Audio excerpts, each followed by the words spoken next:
What's up guys, and welcome back to another episode of the Realistic Career Mode. It's episode number 33. Manchester United FA Cup winners, absolutely buzzing. First major honour of the save in our first season at Old Trafford. And today, 2 games to go in the Premier League. We could still be Premier League champions. Now, with 3 points behind Liverpool, we are definitely the third favourites to win it right now, mainly due to the goal difference swing, but it is still possible. It is still possible we could do it. And before our first game today, away at St James's Park, Liverpool play on the Tuesday, as do Arsenal as well. So together, what we're going to do is simulate through and see if the Blades can do us a massive favour there at Bramall Lane. If they don't, it's surely all over. If they do... No, it's over. Liverpool just won. They're up 74 points, so never mind. It's probably not going to happen today. Then Arsenal also beat Aston Villa, so mathematically it's still possible, but really all I'm thinking about is Chelsea and Brentford in 5th and 6th place. So we're going for 4th place today at a minimum, or possibly 3rd. And we can do that with back-to-back wins to lock it up. So first the final 2 games, Newcastle and James's Park. But if we lose this game and Chelsea win away at Vicarage Road, we will drop to 5th place heading into the final day with destiny out of our own hands, playing host to Arsenal. So our first game today is definitely a must-win one. I think we probably need to win back-to-back to lock up top 4. It is Newcastle and James's Park in our first of the final 2 games of the season. I never really believed we were going to win the title anyway, and that's why I kept saying it. You know, even when we were Liverpool's closest title threat, I still believed that 5th was more likely than 1st. Due to how tight these races for European spots have been, as Nicholas Jackson smacks in the opener and gives the Magpies the lead 4 minutes in. We got thrashed at Goodison before the FA Cup final 5-1. Is it going to happen again? Run out of steam, really. I mean, we're just running out of steam. We had that 1-1 slip up against Nottingham Forest at home, and again that 5-1 defeat. Oh, Sanchez. I just felt it. Sometimes you can just feel when an injury is about to happen. And there is one for the man who we simply can't afford to have missing these final 2 games. Not fully fit heading into the game. Not even half fit heading into the game. That was a long time coming. Oh, he's free. Free header. Oh, but that sums it up. Sanchez. What on earth was that? Oh, he needs to come off, man. He's gassed, he's hurt, he's got to come off. I mean, it seems kind of pointless to take him off, really, because he's going to miss the final day regardless, because there won't be enough time for him to recover. Even if it's a 5-day injury, we've only got 3 days worth of rest, and so... much more composed. There's no point in taking him off. I might as well keep him out there. I don't know why Dean Henderson stayed on his line. He probably thought, after what happened in the FA Cup final, I'm not getting out of my 6-yard area, let alone my 18-yard area. But even so, Sanchez takes advantage this time, 1-1. And even on half a leg, I'd still have Sanchez leading my line. I don't quite know how he'd be playing with half of one leg, but he has just given us the leveller with his 23rd of the season. He's not going to win the Golden Boot now, but as Jackson is denied his 2nd, if he can fire us into the Champions League, I don't think he'll mind one bit. So the second half is underway. We're still tied at 1-1 as Hugo Larsson does brilliantly well. We might still remain 4th, even with a draw here, because... oh, Sanchez couldn't get away from Malik. If Chelsea fail to beat Watford away in Hertfordshire, then we'll still be in a Champions League spot, but... I said it, an incredibly difficult run to end this season off. Thrashed at Goodison, and probably losing at St James as well. I don't think we're going to make it. I don't think we are going to make it. We have ran out of steam right towards the end, and I think, despite being within a shout of the title, we probably won't even make top 4. I had no delay out there for this game. That's not helped at all. But I said before, his energy problems are a big concern for us, and why for next season. Even though he's been my captain this year, I might think maybe let's let him go. Let's let him go because Susak just couldn't get away. We can't have a captain and one of our main defenders in a back 5 that needs to get a breather after every game. What's he going to be like next year? When we're playing European football as Chelsea are leading 2-0 there at Vicarage Road. That's the goal update. That means we are going to drop to 5th heading into the final day. As Larsson's shot is easily caught by Henderson. We've blown it. We've absolutely blown it. I can't see us beating Arsenal, who are going for the title on the final day. It's going to be Europa League next year. Let's go Bob down the right, and Newcastle just going to try and... that's a free kick, and instead he's played advantage. Really wise. Jackson for the hat-trick. Great save, Trafford. And as Bob picks it back up, still Newcastle look for a 3rd goal. Not that they've got anything to play for in these final 2 games, but what they have done is got a big win that has probably stopped us from qualifying for the Champions League. We'll still have a chance on the final day. We will drop to 5th, and if we beat Arsenal and Chelsea lose, then we will sneak back into the top 4. But the reality is this: destiny is now out of our own hands. Sancho's going to be out for the final day anyway. I think it's safe to say next season you won't need that Champions League theme song at Old Trafford with the Europa League anthem blaring out. I don't think we're making top 4 now. To get back to the main menu, I think we'll see Chelsea's... Oh, Watford did get a goal back, but not enough. Chelsea's win confirmed, so that does mean indeed we drop the top 4. We'll see Sanchez's injury as well, as Aston Villa just won the Europa League. But even if it was just a bruise, which it is, it doesn't matter. There's not enough time for him to recover for that final day, which is so frustrating for me, because it's like, don't get me wrong, I understand that when you've got a knock, you don't want to play again straight afterwards, but technically, I don't think a bruised elbow is going to keep a player out of a crucial final day where you need to win. Do you know what I mean? It's like, I get it, Oyan. I get it. You've carried us all season long. You deserve a rest, but... Mate, Champions League football's on the line here, do you know what I mean? But anyway, heading into the final day, there's the table confirmed for you. Man City and Chelsea above us. And again, we could still do it, but we have to beat Arsenal. Man City got Newcastle at home. A draw could even do it if Man City lose, but the reality is, with Chelsea playing Sheffield United at home, I don't think it's going to happen now. And we might even drop to 6th on the final day as well. Now, I know what you're thinking, Doxy boy, in real life, top 5 is Champions League. Why are you worried? Well, I said this before, in the game, unfortunately, it's only top 4 due to EA not having the updated coefficient. So, unfortunately, 5th probably won't give us a Champions League. Technically, there might still be a way for us to do it if the game just puts us in there next season. It has happened before, but it's very pessimistic indeed. All I know is top 4 will guarantee it, and the only way we do that is we beat Arsenal on the final day, and Man City or Chelsea fail to match our results. Let's jump into our final game of the season. Gunners, who are chasing the title on the final day at Old Trafford, where only a win, I would say, gives us a shot at qualifying for the Champions League. No Sanchez, big problems. Big ask of this Red Devils team. Come on, Manchester United. It's amazing how the season's panned out. You know, at the start of the campaign, I said our main objective is get back in the Champions League, finish top 4, and try and go far. Oh, hang on. Oh, try and go far in the FA Cup, but I wasn't going to be too fussed if we didn't win the silverware. In the end, the opposite has happened. We've won the FA Cup, but we're probably going to miss out on the Champions League. Man City have already taken a lead there against Newcastle, so yeah, I think it's over. Listen, we got European football of some kind. That's a step up from last season, and as we always say, when you're progressing, take things in stages, bit by bit, piece by piece. But can't lie, to not win any of our 3 final games, that is a disappointing end to the season, no doubt. Because we've mentioned this before, it's not what things have ended as, it's how they've ended, if that makes sense. Like, if we would have had a late run to the Champions League places and only missed out on goal difference after winning 7 straight, for example, no one's going to be mad about that. No one's going to be mad about that at all. Valiant effort to end the season, just fell short, but... Oh, Gomez just couldn't squeeze in the opener.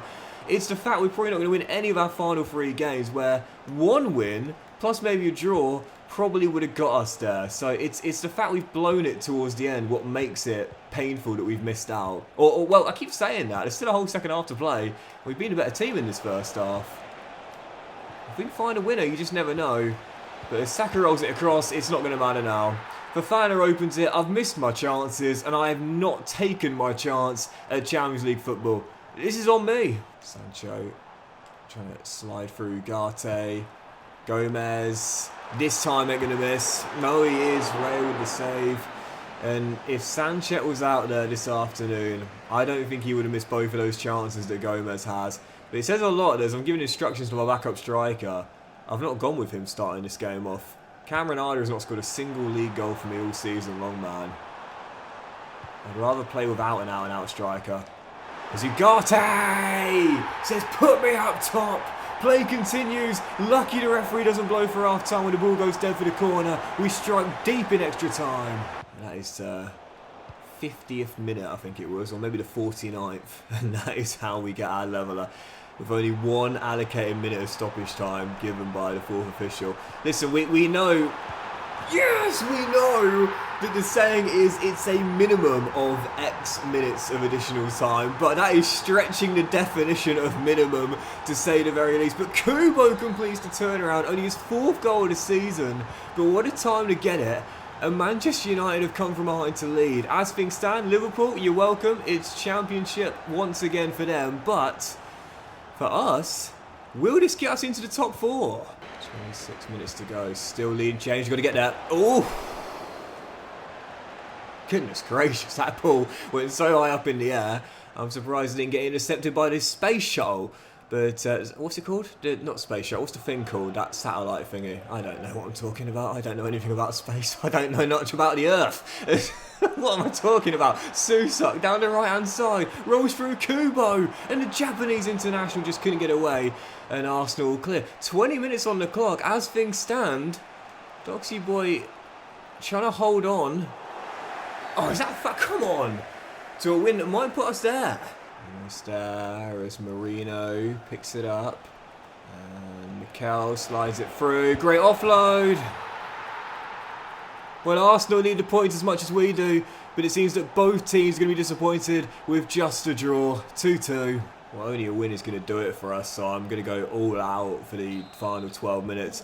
I've brought on Cam. If there was ever a time to get your first league goal of the season, mate, I'd appreciate it if it's right now. And we'll see if we can possibly... There's Brentford to win it. Are we going to drop to...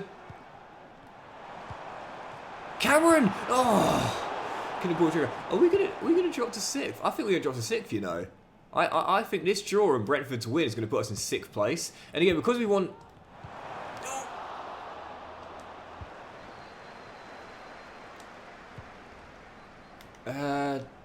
hold on.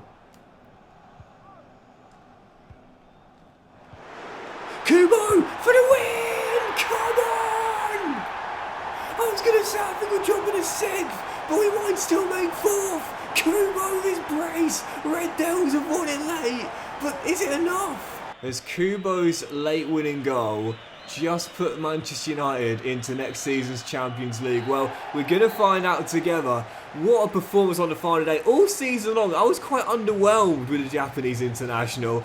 Talk about pulling it out when we needed it the most.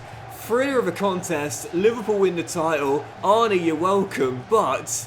has that man just put us in the Champions League? Well, let's go find out together. Fingers are crossed, and we're all smiles in the dressing room, so maybe we know something that we're going to see together. Yup, Man City drew. Chelsea lost at home to Sheffield United. What on earth happened there at the bridge?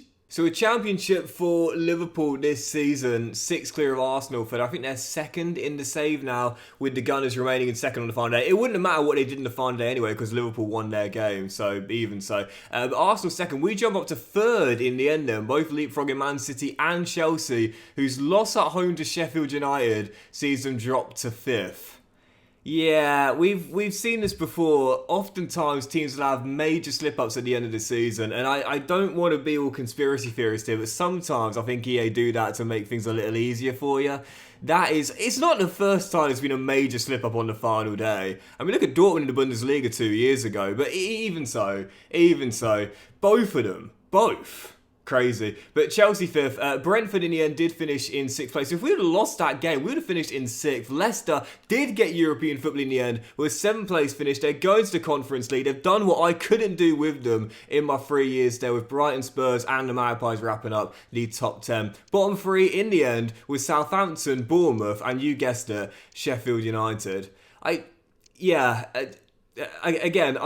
it's not the first time it's happened, but sometimes I think EA give you a bit too much help, you know? Marcus Thuram was player of the season this year, and not surprising either after winning the Golden Boot and helping Brentford to a 6th place Europa League finish this season. Sanchez was 2nd in scoring this year as well, 23 and 36, with Saka in 3rd, Vic in 4th, and Gonzalo Ramos in 5th. As for the assist title, that was won by Sanchez as well, so just about missed out on the player of the season. But I said before, I think it's really hard to get one of your players winning the player of the season, because Sanchez definitely had a case there, that I can see why it went to Marcus, with Sancho in 2nd. And as for Golden Glove, that was indeed James Trafford. Great season for us this year, 14 clean sheets in 38 games, and a big reason why he was in the team of the season alongside Anderson, Murillo, Tapsoba and Sanchez as CM.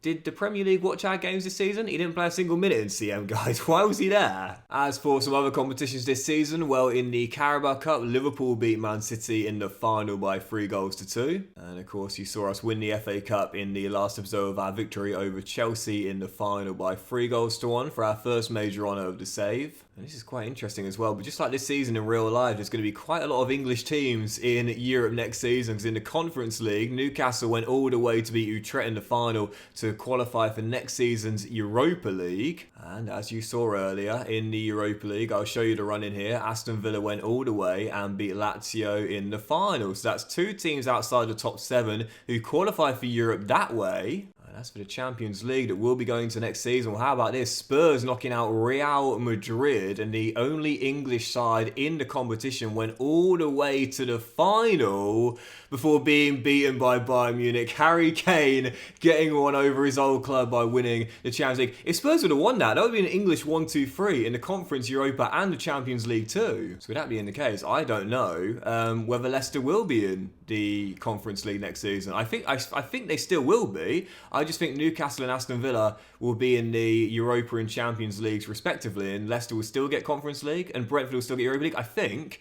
But I'm not actually sure now, thinking about it. We'll have to find out together next season. That would be gutting if they don't make it after that. But as for the Championship this season, who's going to the Premier League? Well, Wolves and Fulham back in the big time with ridiculous points tallies, and the playoffs are going to be Norwich, Birmingham, Hull, and Birmingham as well. I would love to see the Blues go from League One to the Premier League in this save. That would be incredible. So that's it. Season 1 comes to an end, and we'll have one final look at the squad as we finish our first year at Old Trafford.